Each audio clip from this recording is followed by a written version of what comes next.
Shalom Bapak Saudara yang terkasih dalam Tuhan.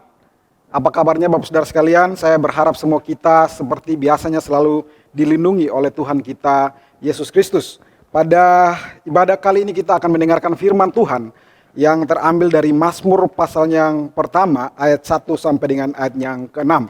Mazmur pasal yang pertama ayat 1 sampai dengan ayat yang ke-6 saya akan membacakan untuk kita semua. Jalan orang benar dan jalan orang fasik. Berbahagialah orang yang tidak berjalan menurut nasihat orang fasik, yang tidak berdiri di jalan orang berdosa, dan yang tidak duduk dalam kumpulan pencemooh. Tetapi yang kesukaannya ialah Taurat Tuhan, dan yang merenungkan Taurat itu siang dan malam. Ia seperti pohon yang ditanam di tepi aliran air, yang menghasilkan buahnya pada musimnya, dan yang tidak layu daunnya. Apa saja yang diperbuatnya berhasil. Bukan demikian orang fasik. Mereka seperti sekam yang ditiupkan angin. Sebab itu orang fasik tidak akan tahan dalam penghakiman. Begitu pula orang berdosa dalam perkumpulan orang benar.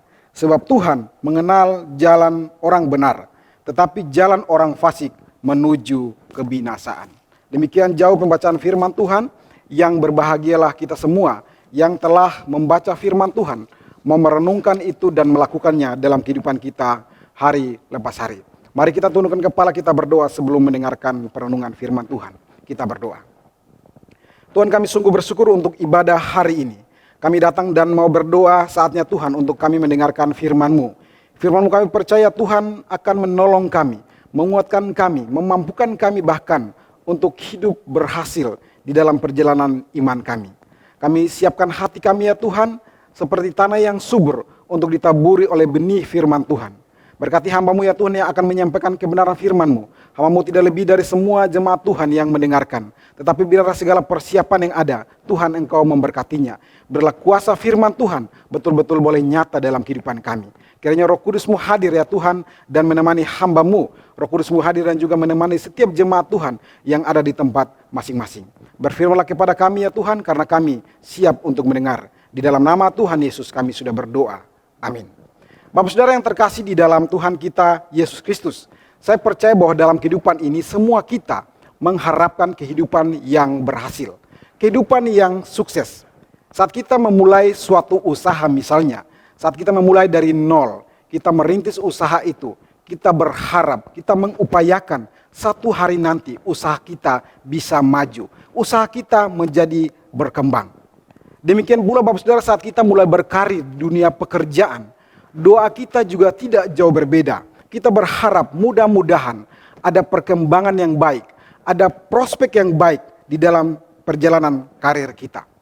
Demikian juga Bapak Saudara sebagai orang tua, saat kita menyekolahkan anak-anak kita, saat kita memberikan didikan yang terbaik, satu harapan kita bagi setiap anak-anak kita, agar mereka berhasil di dalam perjalanan hidup mereka. Semua orang Bapak Saudara mengharapkan di dalam segala usaha, dalam pekerjaan, dalam kehidupan mereka, mengharapkan kehidupan yang berhasil, kehidupan yang sukses. Bahkan Bapak Saudara di masa COVID-19 ini, tatkala ekonomi kita mungkin sedang berada pada titik terendah, atau usaha kita sedang betul-betul berada pada titik terendah, pekerjaan kita terguncang, usaha kita terguncang. Namun saya percaya kata berhasil itu belum kita hapus dari kehidupan kita. Kata itu masih sangat begitu penting bagi kita di dalam menjalani kehidupan ini. Karena itu Bapak Saudara, kita berusaha bagaimana kita bisa bertahan dengan usaha yang ada. Bagaimana saya bisa berhasil bertahan dengan usaha saya yang ada sekarang ini. Karena itu tak heran Bapak Saudara kita bisa menjumpai banyak orang sekarang mulai berjualan secara online. Mereka yang dulu berjualan secara biasa Bapak Saudara sekarang melakukannya secara online. Itu adalah cara-cara yang kita lakukan, yang kita pakai untuk bagaimana kita bisa berhasil bertahan di dalam kondisi-kondisi sulit seperti saat ini. Kita berusaha bagaimana kita bisa bertahan mengatur keuangan kita, berhasil mengatur keuangan kita agar tetap cukup pada masa-masa yang sulit. Bagaimana caranya kita berhasil mengatur kehidupan kita, kesehatan kita agar tetap baik pada masa-masa di mana virus ini sedang ada di sekitar kita. Bahkan dalam pelayanan pun Bapak Saudara, saya selalu berpikir bagaimana saya bisa berhasil melayani Tuhan dalam situasi seperti yang sekarang kita sedang hadapi. Berhasil Bapak Saudara tak selalu berbicara tentang angka yang bertambah atau menanjak. Berhasil itu juga bisa berbicara tentang kualitas kita di dalam bertahan. Berhasil tidak selalu tentang angka yang bertambah atau yang menanjak. Berhasil itu juga berbicara tentang bagaimana kita, kualitas hidup kita membuat kita bisa bertahan dalam situasi-situasi yang sulit. Kalau Bapak Saudara sering atau suka menonton sepak bola Bapak Saudara, misalnya Liga Inggris, kita akan menemukan Bapak Saudara ada satu cara bertahan yang dilakukan oleh klub-klub yang lemah, klub-klub yang biasa ketika mereka menghadapi klub-klub yang kuat. Misalkan Bapak Saudara, saya kasih contoh ya, ada klub-klub yang kuat di Liga Inggris misalnya seperti Arsenal, seperti Liverpool atau Manchester City. Ketika klub-klub yang biasa atau klub-klub yang lemah ini menghadapi klub-klub yang besar seperti yang saya sebutkan tadi, maka klub-klub yang lemah ini, yang biasa ini, mereka akan memasang sebuah strategi permainan bertahan. Ya, sebuah strategi permainan bertahan dengan sesekali mereka akan serang balik. Dan yang mereka harapkan adalah agar gawang mereka tidak kebobolan. Dan yang paling penting adalah mereka kalau bisa menahan agar hasil pertandingan itu imbang.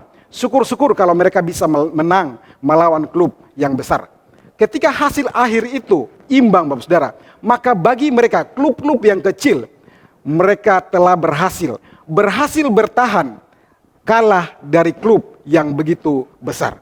Bapak Saudara, sekali lagi kehidupan berhasil itu tidak selalu berbicara tentang angka yang bertambah atau angka yang menanjak.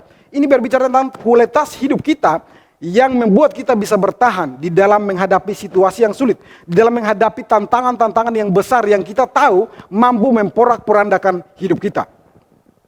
Dan Alkitab sendiri Bapak Saudara berbicara tentang keberhasilan.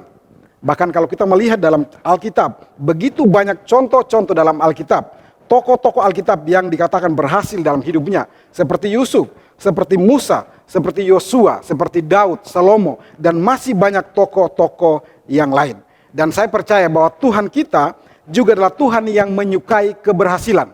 Tuhan kita adalah Tuhan yang menyukai keberhasilan.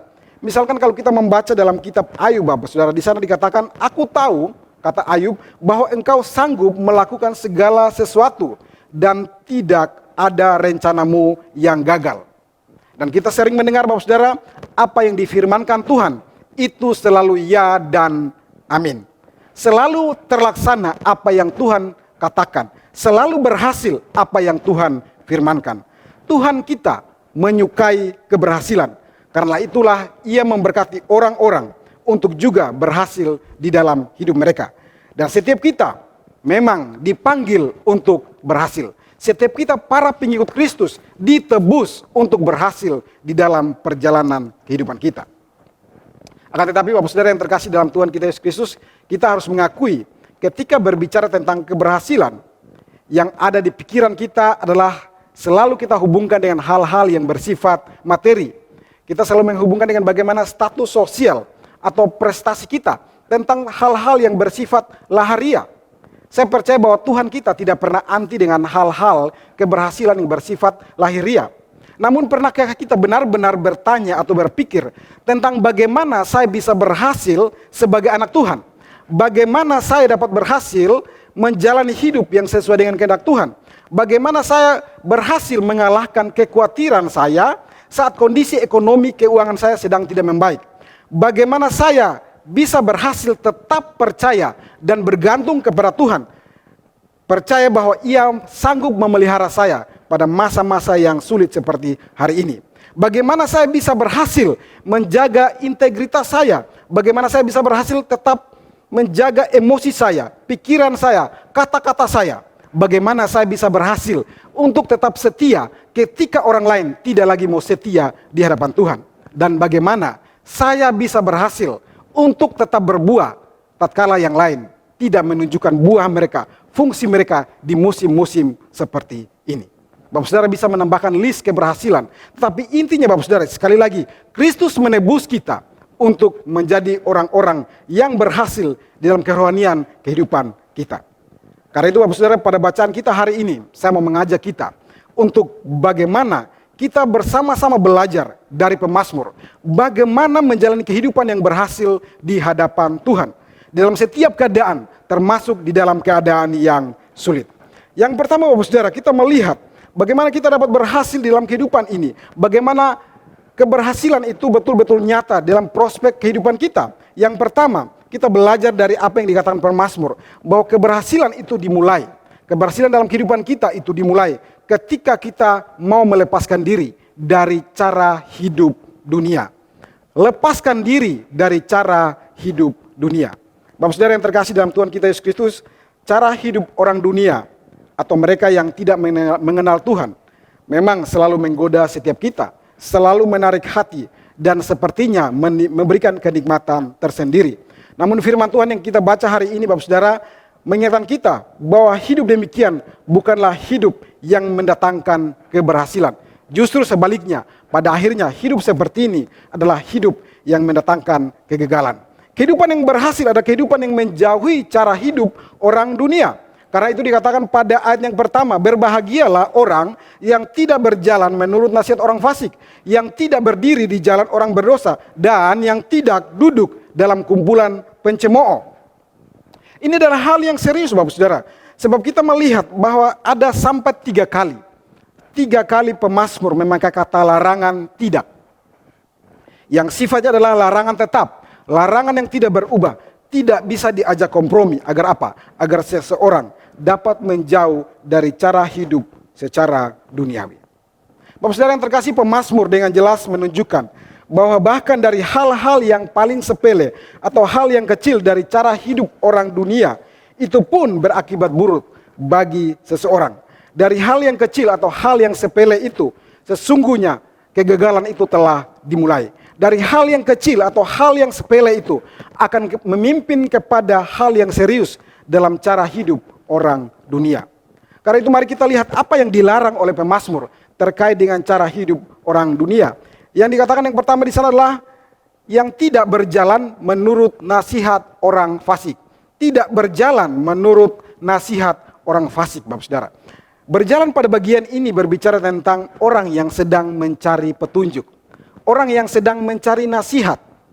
Orang atau sebuah komunitas yang sedang merencanakan sesuatu dan untuk mencapai hasilnya, maka ia mencoba untuk pergi mencari-cari, melihat-lihat petunjuk. Tapi yang menjadi persoalannya adalah dia datang dan melihat, mencoba-coba melihat petunjuk itu pada orang fasik. Ia datang dan melihat dan mencoba-mencoba, siapa tahu ada yang cocok dengan dirinya untuk maksudnya tercapai. Ada yang menyukakan hatinya, ada yang sesuai dengan apa yang ia sedang rencanakan. Ia datang kepada orang yang salah, orang yang kurang tepat untuk melihat-lihat atau mengamat-amati. Yang kedua dikatakan yang tidak berdiri di jalan orang berdosa, Bapak Saudara. Jika yang pertama tadi hanya baru sekedar mencoba mencari, hanya baru sekedar mencari dan melihat-lihat nasihat orang fasik. Tapi pada bagian kedua ini lebih dalam dari itu, Bapak Saudara. Dikatakan ia sudah mulai mengikuti. Karena itu kata berdiri pada bagian ini adalah berbicara tentang orang yang mulai mengikuti. Mengikuti apa, Bapak Saudara? Mengikuti cara, mengikuti tindakan, mengikuti kelakuan atau gaya hidup orang-orang berdosa atau orang-orang yang tidak mengenal Tuhan. Ia mulai terpengaruh dengan dan mulai bertindak. Ia mulai meniru atau dikatakan ia mulai mencontoh gaya hidup orang-orang berdosa. Jika yang pertama dia baru sebatas jalan-jalan dan melihat, maka sekarang ia melakukan apa yang telah ia lihat. Itu yang kedua, Saudara. Yang ketiga dikatakan yang tidak duduk dalam kumpulan pencemooh. Yang tidak duduk dalam kumpulan pencemooh. Setelah ia berjalan dan melihat-lihat dan mencoba berasakan nasihat orang fasik, maka yang ketiga ini dikatakan bahwa pada akhirnya ia duduk. Pada akhirnya ia duduk. Ini adalah sebuah kejatuhan yang sebenarnya sudah sangat amat dalam dan sulit untuk keluar dari sana. Kata duduk pada bagian ini bukan lagi tentang melihat-lihat, Bapak Saudara. Bukan lagi tentang mencoba, tapi ini berbicara tentang bagaimana seseorang itu meletakkan dasar, meletakkan pendirian, meletakkan komitmen, mengambil sikap hati, mengambil keputusan untuk apa? untuk betul-betul bertengger, bergabung, bersekutu dengan kumpulan-kumpulan orang yang demikian. Dan dikatakan berkumpul, bersekutu dengan para pencemooh. Pada bagian ini mau mengatakan bahwa hatinya telah bulat. Hatinya telah bulat untuk betul-betul mengikuti dunia ini. Bapak saudara yang terkasih dalam Tuhan, perhatikan pergerakannya Bapak saudara. Awalnya cuma berjalan dan melihat-lihat. Tetapi setelah itu dia mulai berdiri untuk mencobanya. Tapi pada akhirnya ia duduk. Ia memutuskan untuk bergabung di dalam kumpulan ini. Bapak saudara yang terkasih, sebenarnya kalau kita melihat, ini adalah jebakan daripada si jahat. Jebakan daripada dunia ini.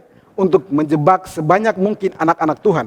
Agar mereka jangan sampai berhasil di dalam kehidupan mereka mengikuti Tuhan. Kita ingat kisah kejatuhan manusia dalam dosa Bapak saudara, polanya sama persis. Kalau kita ingat Bapak saudara, Hawa mencoba untuk apa yang pertama? Ia mencoba mendengarkan cara pandang iblis tentang kehidupan manusia yang berhasil. Bagaimana hidup manusia berhasil? Hawa mencoba mendengarkan cara pandang iblis. Berhasil itu berarti apa? Berhasil ketika makan buah maka dia tidak akan mati.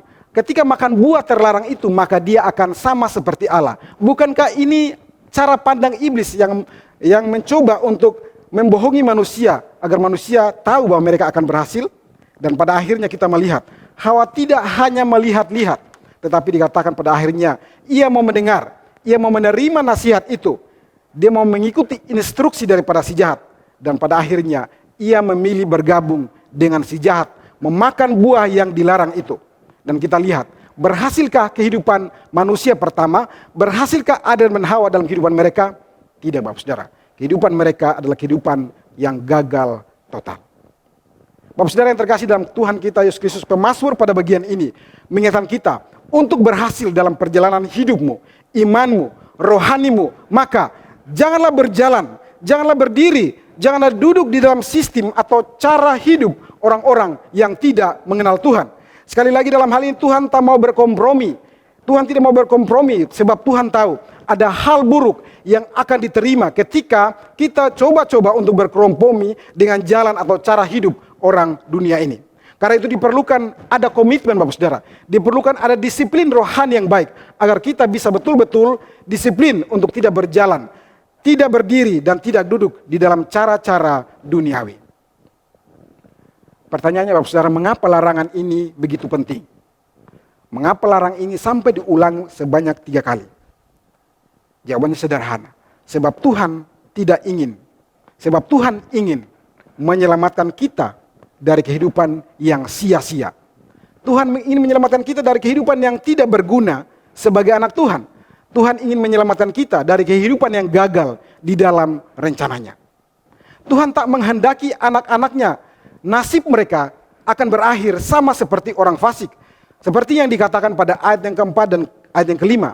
Di mana dikatakan bukan demikian orang fasik. Mereka seperti sekam yang ditiupkan angin. Sebab itu orang fasik tidak akan bertahan dalam penghakiman. Begitu pula orang berdosa dalam perkumpulan orang benar. Orang fasik tidak akan pernah berhasil dalam hidup mereka. Sebab apa? Sebab dia tidak punya kekuatan. Dia tidak punya bobot untuk bertahan. Karena itu dikatakan dia sama seperti sekam. Sebab untuk bisa berhasil dalam hidup ini Bapak saudara, dalam perjalanan hidup ini firman Tuhan katakan kita perlu punya bobot, kita perlu kekuatan untuk setiap musim yang kita lalui di dalam hidup ini.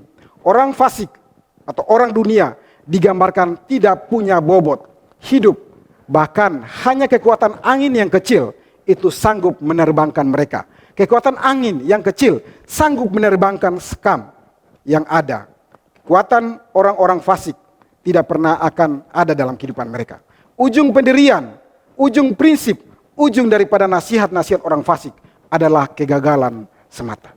Bapak saudara, bahkan dikatakan pada ayat yang ke-6, ujung hidup daripada orang fasik adalah kebinasaan. Sebab apa? Sebab bahkan di pengadilan yang terakhir, untuk mengangkat kepalanya dan membela diri pun mereka tidak sanggup. Mereka tidak punya alasan, mereka tidak punya kekuatan untuk membela diri mereka di hadapan Tuhan. Bahkan dikatakan bahwa Tuhan pun tidak mengenal orang fasik. Tuhan hanya mengenal orang-orang benar. Bapak saudara yang terkasih dalam Tuhan kita Yesus Kristus, ketika berbicara tentang kita harus melepaskan diri dari cara hidup dunia ini. Ini bukan berarti Bapak Saudara bahwa kita tidak bergaul sama sekali dengan orang dunia ini. Sebab kita tahu bahwa Yesus Kristus Tuhan kita telah mengutus kita, para pengikutnya, para muridnya, untuk datang ke dalam dunia, untuk menyampaikan kabar baik, untuk menyelamatkan dunia ini dari dosa. Namun ingat, ketika kita diutus ke dunia, itu bukan berarti agar kita menjadi sama dengan dunia ini, agar kita mengikuti cara hidup dunia ini.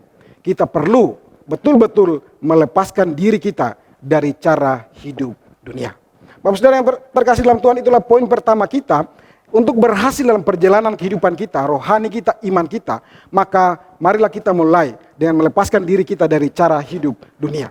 Yang kedua Bapak Saudara, kalau kita membaca dari bagian ini, maka kita bisa menyimpulkan yang kedua yang pemazmur inginkan agar kita berhasil dalam kehidupan iman kita adalah kita mencintai firman Tuhan. Mencintai firman Tuhan Bapak Saudara. Saya teringat ketika berbicara tentang bagaimana mencintai firman Tuhan. Saya teringat waktu masa kecil saya sampai pemuda Bapak Saudara. Saya hidup dalam sebuah kebiasaan, entah itu budaya yang ada di sekitar atau itu karena keinginan hati saya, dorongan hati saya untuk mengekspresikan bagaimana saya mencintai Alkitab, firman Tuhan itu dengan cara Bapak Saudara, dengan cara menjaganya sebaik-baik mungkin. Ya, menjaganya sebaik-baik mungkin Alkitab yang saya miliki atau yang keluarga saya miliki. Alkitab itu tak boleh diletakkan sembarangan tempat Bapak Saudara kalau di rumah saya. Ya, tidak boleh suka-suka kita mau letakkan Alkitab itu di mana. Alkitab itu sudah punya tempatnya, harus diletakkan di sana tempatnya. Alkitab itu setelah dipakai harus selalu tertutup rapi. Dia harus selalu terlihat rapi Bapak Saudara. Dan Alkitab kalau tanpa disengaja kita menyenggolnya dan jatuh, maka itu harus segera diambil buru-buru Bapak Saudara. Kemudian kita menciumnya seperti ini. Menciumnya Bapak Saudara. Itu selalu saya lakukan Bapak Saudara berulang-ulang kali sampai saya pemuda. Bahkan ketika ada persekutuan yang kita harus melantai Bapak Saudara, duduk di lantai. Ketika kita harus bangun dan ada Alkitab itu di depan kita, maka kita harus pinggirkan dulu itu Alkitab, kita tidak boleh melanggarnya. Ketika kita tak sengaja melanggahinya, maka kita harus mundur kembali. Kemudian kita mencium lagi Alkitab itu. Itu adalah ekspresi saya Bapak Saudara, dari kecil sampai pemuda, bagaimana saya mengekspresikan bahwa saya mencintai firman Tuhan, saya menghormati Alkitab, menghormati firman Tuhan. Tetapi Bapak Saudara, saya percaya bahwa ada beberapa sikap ekstrim yang saya tunjukkan adalah sikap ekstrim yang salah karena punya pemahaman yang keliru. Dan yang lebih ekstrim lagi yang saya mau katakan kepada Bapak Saudara sekalian adalah saya begitu menjaga Alkitab itu dengan sebaik-baik mungkin. Tetapi saya tidak pernah punya komitmen untuk membaca dan merenungkannya. Saya tidak pernah punya gairah, kerinduan untuk datang dan dengan disiplin mendengarkan nasihat, mendengarkan petunjuk, mendengarkan instruksi Tuhan dari sana. Saya mengklaim saya mencintai firman Tuhan, tapi mencintai dengan cara yang salah, yaitu tidak mau berkomitmen untuk membaca dan merenungkannya. Saya rindu berhasil dalam perjalanan iman saya, kehidupan saya, namun sesungguhnya saya jauh dari petunjuk untuk berhasil. Bahkan sekarang Bapak Saudara bisa melihat lebih banyak contoh-contoh orang mengklaim Alkitab adalah firman Allah 100%. Tapi dalam kenyataan hidup mereka, benarkah betul-betul mereka membaca dan merenungkan Alkitab yang mereka akui itu 100% firman Tuhan? Pemazmur pada bagian ini kembali mengingatkan kita bahwa kehidupan yang berhasil di dalam Tuhan tak pernah mengabaikan yang namanya mencintai firman Tuhan. Karena itu dikatakan pada ayat yang kedua, tetapi yang kesukaannya ialah Taurat Tuhan, dan yang merenungkan Taurat itu siang dan malam. Kata kesukaan Bapak Saudara pada firman Tuhan, ini berarti Bapak Saudara, ketika kita mau atau kita suka datang pada firman, kita mau datang pada firman, sebab dalam firmanlah itu kita mendapatkan kesenangan. Di dalam firmanlah kita mendapatkan kesukaan. Di dalam firmanlah kita mendapatkan sesuatu yang bermanfaat, sesuatu yang berguna bagi kehidupan kita. Kesukaan pada firman itu berarti kita menyadari bahwa firman Tuhan itu sebagai instruksi hidup kita yang memimpin kita kepada kehidupan yang berhasil di dalam Tuhan. Kesukaan pada firman itu berarti kita menyadari bahwa firman Tuhan itu memberikan kekuatan, bahkan memberikan keselamatan kepada setiap kita. Bagi pemazmur, firman Tuhan itu tidak boleh diabaikan. Karena itu kalau kita membaca pada bagian-bagian lain, misalnya dari Mazmur 119 ayat 155 dikatakan, keselamatan itu menjauh dari orang-orang fasik. Sebab apa? Sebab ketetapan-ketetapan, perintah-perintah Tuhan, firman Tuhan, tidaklah mereka cari. Dikatakan lagi dari Mazmur 119 ayat 174. Aku rindu, kata pemazmur, kepada keselamatan daripadamu. Karena itu dikatakan, ya Tuhan, dalam Tauratmu menjadi kesukaanku. Dia merindukan keselamatan dan dia rindu kepada Taurat Tuhan. Berarti petunjuk untuk selamat itu datang, ditemui di dalam firman Tuhan. Bapak saudara yang terkasih dalam Tuhan kita Yesus Kristus, akan tetapi pertanyaan pentingnya adalah bagaimana menyukai itu? Bagaimana kita suka itu dapat nyata terlihat. Kalau dalam bacaan kita selanjutnya dikatakan yang kesukaannya adalah firman Tuhan atau Taurat Tuhan, dan dikatakan merenungkan itu siang dan malam. Pada ayat yang kedua dikatakan merenungkan itu siang dan malam, Bapak Saudara. Ini adalah sebuah tindakan nyata dari menemukan kesukaan pada firman Tuhan. Kesenangan kita, kenikmatan itu menarik hati dan pada akhirnya memimpin kepada sebuah tindakan nyata. Dan pada bagian ini berbicara tentang bagaimana dia mau datang, membaca dan merenungkan firman Tuhan. Bapak Saudara, beberapa waktu lalu saya mendengar berita bahwa ada seorang pemuda yang harus mencuri uang, Bapak Saudara, dan akhirnya tertangkap hanya untuk membeli sabu, membeli obat-obat terlarang. Pertanyaannya, Bapak Saudara, apa yang mendorong dia harus sampai mencuri untuk membeli sabu atau obat terlarang, Bapak Saudara? Saya percaya bahwa dia menemukan sesuatu yang nikmat, sesuatu yang menyenangkan dirinya di dalam sabu tersebut, obat terlarang itu. Karena itulah akhirnya mendorong dia untuk sampai pada sebuah tindakan mencuri. Saya percaya bahwa setiap kita juga akan senang atau suka melakukan apa yang mendatangkan kesenangan, kenikmatan atau kedamaian, bahkan keuntungan bagi setiap kita. Demikian juga dengan orang-orang yang menemukan manfaat, menemukan keuntungan, menemukan kesenangan, kedamaian di dalam firman Tuhan, maka itu dengan otomatis akan membawa mereka untuk datang membaca dan merenungkan firman Tuhan. Suka itu, Bapak Saudara, bisa nyata di dalam sikap. Dan pada bagian ini sekali lagi, suka itu nyata ketika kita mau merenungkan firman itu dalam kehidupan kita hari lepas hari. Tapi sekali lagi, Bapak Saudara, pertanyaan yang paling penting adalah bagaimana merenungkan itu. Bagaimana merenungkan firman Tuhan itu? Apakah sekedar membacanya dan lewat begitu saja? Apakah yang penting saya sudah saat teduh pagi ini dan itu seperti sebuah absen dan sudah cukup? Kata merenungkan pada bagian ini, Bapak Saudara, ini mewakili kebiasaan orang-orang pada zaman itu. Orang-orang pada saat itu membiasakan diri mereka dengan mengucapkan sebuah kalimat atau firman atau perintah yang berulang-ulang. Mereka mengucapkannya berulang-ulang pada sebuah waktu atau kesempatan yang berbeda.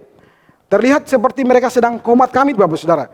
Komat kamit mulut mereka, tapi ini bukanlah sebuah mantra. Ya, mereka sepertinya sedang duduk dan merenung, tapi bukan sedang dalam keadaan galau, Bapak Saudara. Mereka sedang mengucapkan berulang-ulang, memaknai firman Tuhan itu pada setiap kesempatan yang berbeda, baik itu pagi hari, baik siang hari maupun pada malam hari. Mereka mengucapkan berulang-ulang itu bukan sekedar menghafal semata, melainkan mereka berusaha untuk memahaminya, memahami apa yang sedang firman Tuhan pesankan kepada mereka. Mereka sedang menyelaraskan bagaimana kehidupan mereka dengan firman Tuhan. Apakah secara pribadi firman Tuhan ini setelah saya taati, apakah ada hal yang perlu saya hindari? Apakah ada larangan dalam firman Tuhan ini? Apakah saya pernah gagal dalam perintah firman ini dan saya diberikan kesempatan untuk melakukannya kembali? Mereka berusaha untuk menyelaraskannya. Karena itu ketika berbicara tentang merenungkan, maka itu tentang menggumulkan firman itu sepanjang hari yang ia lewati. Sepanjang waktu-waktu saat dia bekerja, saat dia istirahat, saat dia di rumah, saat dia bersama dengan anak-anak, dengan keluarga, dengan masyarakat di sekitar. Dia punya kesempatan-kesempatan untuk bergumul bersama dengan firman Tuhan. Bapak Saudara yang terkasih dalam Tuhan kita Yesus Kristus, kalau kita membaca apa yang dikatakan Tuhan kepada Yosua, tatkala pertama kali ia menggantikan Musa, di dalam tantangan yang begitu berat, ia harus menggantikan seorang figur yang luar biasa yaitu Musa. Firman Tuhan datang kepada dia dalam Yosua 1 ayat 8. Janganlah engkau lupa memperkatakan kitab Taurat ini, tetapi renungkan itu siang dan malam. Renungkan itu siang dan malam. Supaya apa, Saudara? Supaya engkau bertindak hati-hati sesuai dengan segala yang tertulis di dalamnya, sebab dengan demikian perjalananmu akan berhasil dan engkau akan beruntung. Supaya engkau bertindak hati-hati dan dikatakan perjalananmu akan berhasil dan engkau akan beruntung. Bapak saudara, sekali lagi Bapak saudara, hidup yang berhasil adalah hidup yang berhati-hati, hidup yang benar, hidup yang sesuai dengan kehendak Tuhan. Dan itu dimulai ketika kita menyukai firman Tuhan. Kita mau merenungkan itu siang dan malam. Bapak saudara yang terkasih dalam Tuhan kita Yesus Kristus, jika pada poin sebelumnya pemazmur mengajak kita untuk melepaskan diri dari cara hidup orang dunia atau orang fasik, sebab ada akibat atau kegagalan, kehancuran hidup yang akan datang kepada orang-orang fasik. Maka pada bagian ini, ketika berbicara tentang orang benar, orang-orang yang mau datang dan merenungkan firman Tuhan, pemazmur juga menyatakan akibat atau manfaat ketika mereka mau datang, mau merenungkan firman Tuhan itu siang dan malam. Dan saya percaya bahwa inilah janji Tuhan. Inilah janji Tuhan bagi setiap kita yang suka, yang mau merenungkan firman Tuhan itu siang dan malam. Apa yang dijanjikan di sana Bapak Saudara? Apa yang dialami oleh mereka yang suka atau mau merenungkan firman Tuhan itu siang dan malam? Pada ayat yang ketiga Bapak Saudara, kemarin kita perhatikan ayat yang ketiga. Di sana dikatakan ia seperti pohon yang ditanam di tepi aliran air, yang menghasilkan buahnya pada musimnya, dan yang tidak layu daunnya, apa saja yang diperbuatnya itu berhasil. Sekali lagi Bapak Saudara, ia seperti pohon yang ditanam di tepi aliran air, yang menghasilkan buahnya pada musimnya, dan yang tidak layu daunnya, apa saja yang diperbuatnya itu berhasil. Ini berbicara tentang apa saudara? Ini berbicara tentang kehidupan yang selalu stabil. Hidup yang selalu stabil, bertumbuh dan juga berbuah. Hidup yang stabil untuk bertumbuh di dalam Tuhan dan juga berbuah. Gambaran seperti pohon yang berada di tepi air atau tepi sungai. Ini mau menunjukkan sebuah kondisi hidup yang akan selalu stabil karena diberkati Tuhan. Sebuah kondisi hidup yang selalu mendapatkan asupan yang dibutuhkan. Ada air untuk tetap hidup dan bertumbuh. Akar pohon yang mencari air akan selalu menemukan air sebab air itu berada di sampingnya. Ini berarti dalam setiap keadaan, setiap musim di sekitarnya, dia akan selalu menemukan air untuk bertumbuh, untuk berbuah. Karena itu dikatakan yang menghasilkan buahnya pada musimnya. Ada buah yang dihasilkan dikatakan dan yang tidak layu daunnya. Dia tetap bertumbuh, dia tetap hidup. Dalam hal ini Bapak Saudara, pemazmur tidak sedang berbicara tentang stabil dalam hal-hal yang bersifat materi. Walaupun saya percaya Tuhan sanggup memberkati orang-orang dalam hal materi, melimpahkan materi dalam kehidupan mereka. Tapi pemazmur sedang fokus bagaimana tetap stabil dalam menjalani hidup yang berkenan di hadapan Tuhan. Bagaimana tetap stabil, bertumbuh, bahkan berbuah sesuai dengan apa yang Tuhan kehendaki. Walaupun di dalam masa-masa yang sulit seperti hari ini. Kesimpulannya pemazmur katakan pada poin yang ada, berhasil dan hidup, yaitu hidup yang sesuai dengan kehendak Tuhan. Yaitu apa? Apa yang diperbuatnya itu berhasil. Ia berhasil dengan tetap bertumbuh. Ia berhasil dengan tetap berbuah pada musimnya, pada waktunya. Dan sebenarnya inilah yang Tuhan rancangkan bagi kehidupan orang-orang percaya agar mereka selalu berhasil di dalam rencana Tuhan. Bapak saudara yang terkasih, orang yang berhasil adalah orang yang selalu datang dan selalu mau merenungkan firman Tuhan itu siang dan malam. Sehingga tatkala kesulitan menghadang, ketika tekanan atau beban bertambah dalam kehidupan mereka, ketika kondisi ekonomi tidak lagi dalam keadaan stabil, semua keadaan sepertinya tidak lagi bersahabat, maka rohani mereka, karakter mereka tetap stabil. Rohani mereka, karakter mereka, sifat mereka tetap stabil. Keadaan tidak bisa mengalahkan mereka sampai kepada kemerosotan etika, moral dalam kehidupan mereka. Sebab mereka tetap stabil. Ia bisa menjaga hidup. Orang yang demikian bisa tetap menjaga hidup, sikapnya di hadapan Tuhan dan di hadapan manusia. Ia bisa menguasai emosinya, ia bisa mengendalikan stresnya. Ia tidak sampai putus asa dan menyerah dengan hidup yang sulit ini. Ia masih tetap bisa berdiri untuk setia di hadapan Tuhan. Ia tetap adalah anak Tuhan yang benar, yang baik di hadapan Tuhan dan juga di hadapan sesama. Ia stabil Bapak Saudara. Ia stabil. Mengapa? Karena akar hidupnya itu sampai pada sumber air kehidupan yang Tuhan siapkan, yaitu firman Tuhan. Ia stabil karena akar hidupnya itu sampai, Bapak Saudara, sampai pada sumber air kehidupan yang Tuhan siapkan, yaitu firman Tuhan. Tatkala semua orang sedang mengeluh, berfokus pada diri sendiri dengan kondisi yang saat ini sedang begitu sulitnya, dia bisa hadir dan masih menunjukkan buahnya, rasanya, hidupnya yang bermanfaat bagi orang lain. Tatkala orang sedang khawatir dan ketakutan dengan hidup hari esok, tentang bagaimana makan dan minum, ia selalu mengajak mereka untuk melihat pada kesanggupan Tuhan memelihara orang-orang percaya. Mengapa demikian? Orang ini bisa berbuah, bermanfaat pada waktu-waktu yang sulit. Sebab sejak ia ditanam, ia selalu rindu ditanam di tepi sungai firman Tuhan. Sehingga pada musimnya ia dapat berbuah. Pada musimnya ia dapat bermanfaat. Pada musimnya ia dapat berguna. Bapak Saudara yang terkasih dalam Tuhan kita Yesus Kristus, seorang kakek menyuruh seorang cucu untuk mengambil air di sungai. Tetapi kakek ini memberikan sebuah timba atau ember tua yang sudah bocor, Bapak Saudara. Ya, kakek ini menyuruh cucunya, pergilah ambil air di sungai dan bawalah isi di tempayan di rumah kita. Tapi dia memberikan ember atau timba yang sudah tua dan juga bocor. Ketika sang cucu mengambil air, dia bawa ke rumah, sampai di rumah airnya telah habis tertumbah, Bapak Saudara. Memang karena timba itu bocor. Dia kemudian melaporkan kepada kakeknya dan kakeknya bilang, coba lebih cepat lagi berlari, siapa tahu engkau berhasil membawa air itu sampai ke rumah kita. Kemudian sang cucu kemudian berlari dengan lebih cepat lagi, dia menimba air di sungai dan buru-buru bawa ke rumah. Tetapi sama saja, dia tidak berhasil karena betul timba itu, ember itu telah bocor. Dia katakan lagi kepada kakeknya dan kakeknya bilang, coba sekali lagi, dengan lebih cepat lagi, engkau lari sekencang-kencang mungkin, menimba air dan membawa ke rumah. Pasti engkau berhasil. Dan sang cucu melakukan hal yang sama.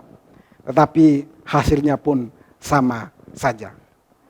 Tetapi Bapak Saudara, sang kakek memanggil cucu ini dan bertanya kepada dia, apa yang engkau pelajari, nak? Saat sang cucu masih bingung dengan jawaban yang dia belum temukan, sang kakek berkata, lihatkah engkau ember yang tua itu, yang tadinya kotor, yang tadinya tidak bersih, sekarang telah berubah, telah bersih. Karena apa? Karena berulang-ulang kali engkau telah mencelupkannya ke dalam air. Berulang-ulang kali engkau telah mencelupkannya ke dalam sungai. Bapak Saudara yang terkasih dalam Tuhan kita Yesus Kristus, terkadang kita merasa firman Tuhan itu tidak berguna. Saat kita membaca kita tidak mengerti. Saat kita merenungkan kita tidak mendapatkan apa yang kita inginkan. Saat kita membaca sepertinya hambar begitu saja. Tapi Bapak Saudara, firman Tuhan adalah firman Tuhan. Firman Tuhan bukanlah kata-kata motivasi, bukan kata-kata motivator. Firman Tuhan itu bersumber dari Allah dan punya kuasa untuk mengubah hidup orang lain. Jika yang tampak itu sepertinya belum berubah, maka firman Tuhan yang kita baca itu mengubah hidup kita, karakter kita, roh kita dari dalam. Itu sama Bapak Saudara kalau kita makan. Tahun lalu kita nggak akan ingat apa yang telah kita makan tahun lalu. Atau mungkin 1 minggu kemarin, kita tidak ingat apa yang kita makan sehari-harinya. Tapi kita ingat, kita makan dan kenyang. Tapi makan apa kita bisa lupa. Kita makan dan kenyang hari itu. Dan kita bisa berhasil menjalani hari itu karena kita makan dan mendapatkan kekuatan. Firman Tuhan itu punya kuasa seperti itu. Kita makan hari ini, itu menolong kita untuk tetap kuat. Menolong kita untuk berhasil menjalani hidup yang benar yang Tuhan berikan kepada kita di hari itu. Bapak Saudara yang terkasih di dalam Tuhan kita Yesus Kristus, di akhir dari khotbah saya ini, saya ingin mengatakan satu hal penting, bahwa ketika kita masih gagal dan belum berhasil menjalani hidup yang sesuai dengan kehendak Tuhan, ketika kita masih jatuh bangun dan sering gagal untuk berhasil sesuai dengan apa yang Tuhan mau, kabar baiknya, berita anugerahnya adalah ada satu pribadi yang telah berhasil dan terlebih dahulu dapat menjalankan kehendak Tuhan itu dengan sempurna. Ia berhasil di dalam hidupnya merenungkan dan menjalani firman itu siang dan malam. Dia adalah Tuhan kita, Yesus Kristus. Hal ini berarti Bapak Saudara untuk kita dapat berhasil dalam kehidupan kerohanian kita. kehidupan iman kita, maka kita tidak pernah boleh lupa. Kita harus sungguh-sungguh percaya dan mengikuti teladan Tuhan kita Yesus Kristus. Kita sungguh-sungguh percaya kepada Tuhan Yesus sebagai Tuhan dan Juru Selamat kita. Dan kita mau belajar mengikuti teladannya. Sebab Tuhan Yesus sendiri berkata di dalam Yohanes 14, dikatakan, jika seorang mengasihi aku, ia akan menuruti firman-Ku. Jika seorang mencintai aku, ia akan mengikuti petunjuk yang aku berikan. Tetapi barang siapa tidak mengasihi aku, ia tidak menuruti firman-Ku. Jadilah penurut-penurut Tuhan yang berhasil di dalam kehidupan kerohanian kita. Amin. Mari kita berdoa. Tuhan, kami sungguh bersyukur untuk firman-Mu pada ibadah kali ini. Kami bersyukur karena Tuhan boleh memimpin kami melalui perenungan firman Tuhan yang kami tahu itu berkuasa untuk mengubah kehidupan kami. Di saat semua orang berupaya untuk bagaimana berhasil di dalam kehidupan yang bersifat materi, yang bersifat lahiriah, kami diingatkan untuk memulai keberhasilan itu dengan mengupayakan hidup yang berkenan di hadapan Tuhan. Kami sungguh bersyukur ya Tuhan, karena firman-Mu mengingatkan kami untuk berhasil ya Tuhan, mengikuti Engkau dalam kerohanian kami, dalam iman kami. Maka kami betul-betul harus melepaskan cara hidup seperti yang dilakukan oleh orang-orang dunia. Kami harus betul-betul datang. Kesukaan kami adalah mau membaca dan merenungkan firman itu, serta melakukannya dalam kehidupan kami hari lepas hari. Kami tahu tidak mudah ya Tuhan, karena godaan dunia ini begitu kuat. Nasihat-nasihat, petunjuk-petunjuk dunia itu ada di mana-mana. Tetapi tolonglah kami, dengan Roh-Mu yang kudus, tangkaplah hati kami. Biarlah kami datang, mencari petunjuk hidup itu, mencari kekuatan rohani itu, mendapatkan keberhasilan itu, ketika kami datang dan betul-betul merenungkan firman-Mu. Berkatilah setiap kami ya Tuhan, dalam masa-masa sulit seperti ini. Kami tetap setia mengikuti Tuhan, khususnya datang dan tetap mendengarkan suara Tuhan. Ini doa kami, ucapan syukur kami. Di dalam nama Tuhan Yesus kami telah berdoa. Amin.